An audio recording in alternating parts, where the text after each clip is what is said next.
Hello, I'm Steven Braithwaite, Chief Scientific Officer of Alkahest, and I'm pleased to present today the background to the work that we're doing in really understanding a lot about the science of aging and developing therapies based from this. So our scientific mission is to actually harness understandings that have been gained from the plasma proteome in aging and disease to actually now develop these therapeutics. And we have developed a comprehensive discovery platform that is leading to transformational therapeutics. As we think about this, we understand quite a lot about the biology of aging now and think that a new perspective is needed to approach treatment of these diseases. As we understand from many studies now that these disorders are multifactorial at many levels. They're the result of accumulation of multiple factors, environmental factors, and life experience. They're on a background of very diverse genetic risk factors and act through multiple mechanisms, has been shown through effects on genomic contributors, epigenetic changes, protein handling, proteostasis changes, nutrient handling, senescence. There are multiple mechanisms involved in aging. And traditional therapeutic strategies that we have are very highly targeted. And maybe this is not ideal for a complex disorder, complex set of disorders that are multifactorial. So therapeutics that can modulate multiple mechanisms may be needed and may be really attractive in this case.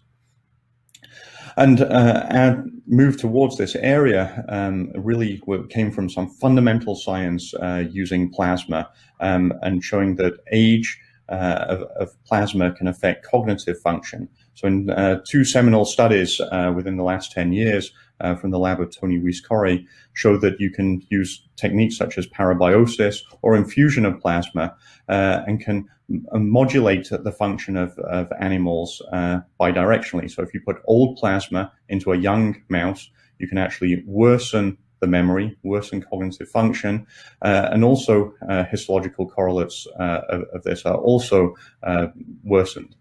But the other way around, and really the exciting therapeutic side, is if you can take young plasma, put this into an old animal, you can actually improve the cognition of that animal and improve these histological correlates.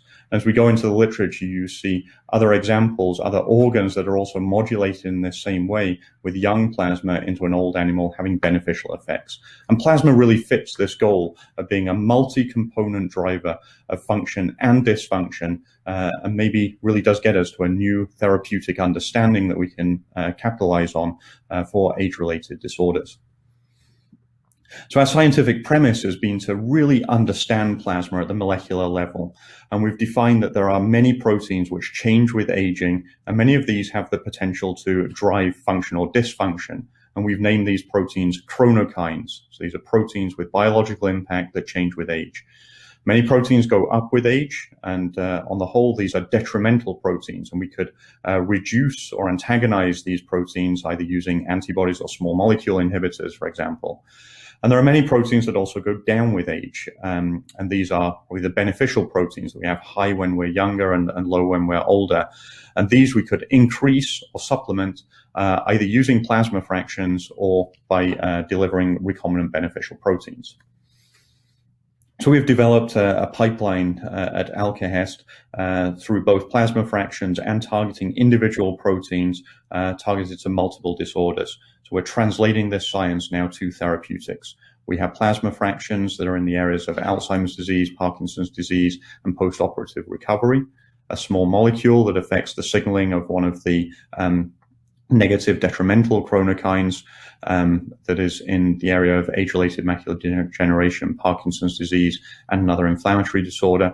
And we have a pipeline of other programs beyond this that's capitalizing on our understandings from the plasma proteome in aging. So on the plasma therapeutics, the academic concept from those publications earlier was that you could take young plasma into old animals. Maybe you could take young plasma into people, but there are actual theoretical, logistical, and actual practical safety considerations that make this a less desirable approach.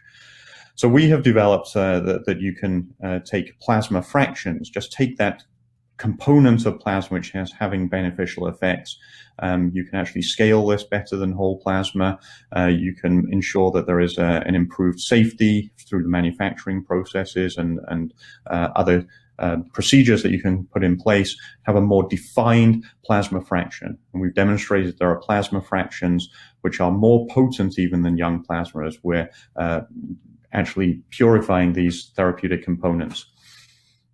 In the future, we envisage that we'll be able to develop recombinant proteins that recapitulate the complexity of plasma, and these combinations will be even more scalable and sustainable. And this is what we're moving towards. So with an example of our plasma fractions is GRF6021. This is a plasma fraction which we can infuse into old animals, and we can see benefits in multiple endpoints. So here you can see in hours we get increase in neural activity shown by C-FOS staining in the frontal cortex. We see reductions in inflammation in the brain when we look at reactive microglia with CD68.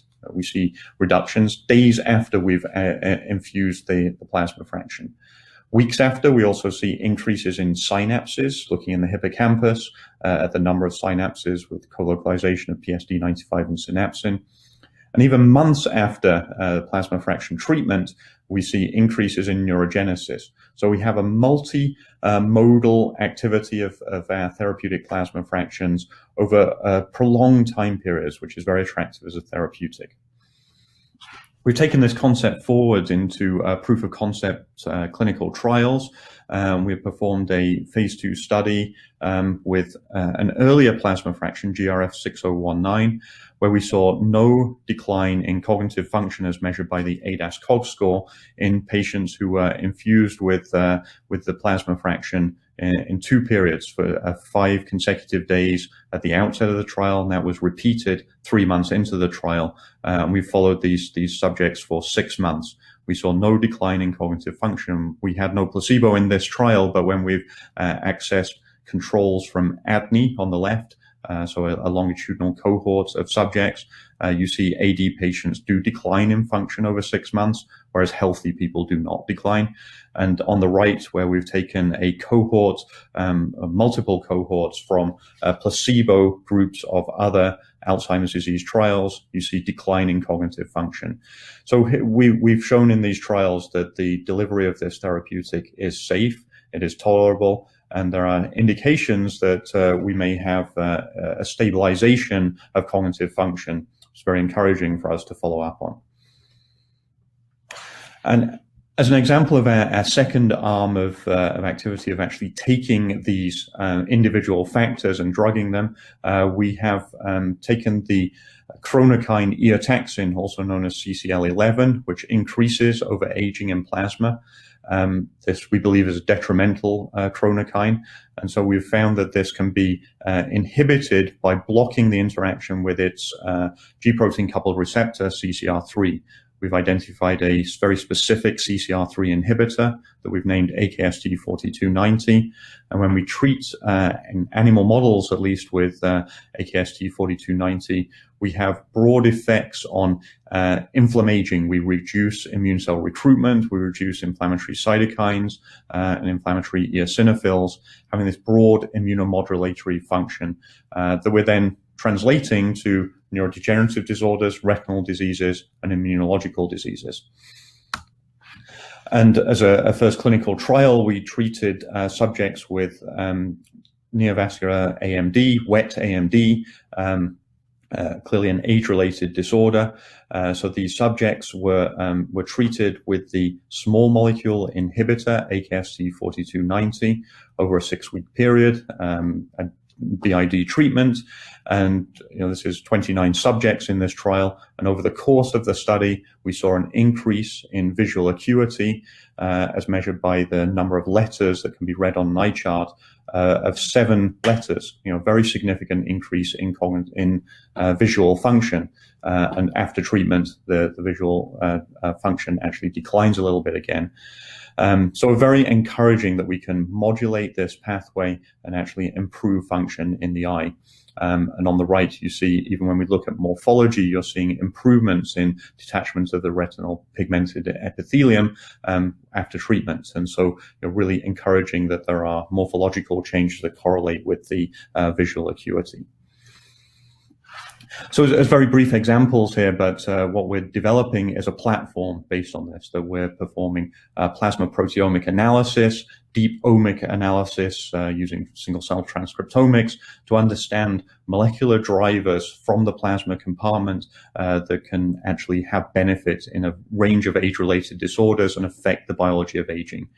Clearly, this is a big data problem requiring us to actually delve into the understandings of where these fit in pathways and use artificial intelligence approaches to prioritize the targets here.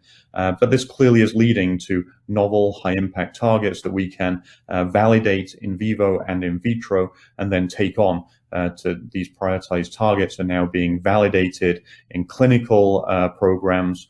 We now have a number of validated targets, also preclinically, and a platform behind this of key targets that we think are worthwhile to take forward. So as a company, we're really developing therapies with a deep, rigorous scientific understanding. And over the last about 5 years, we've advanced this concept from academic science to now have 3 positive phase 2 studies, multiple ongoing phase 2 trials.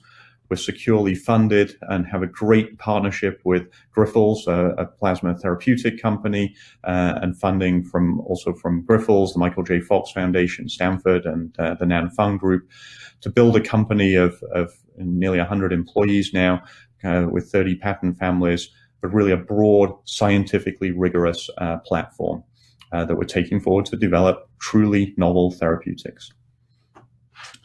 So I'd be very happy to follow up with any questions that anyone may have. Please do contact me by email if I can add any further here. Thank you very much for your attention.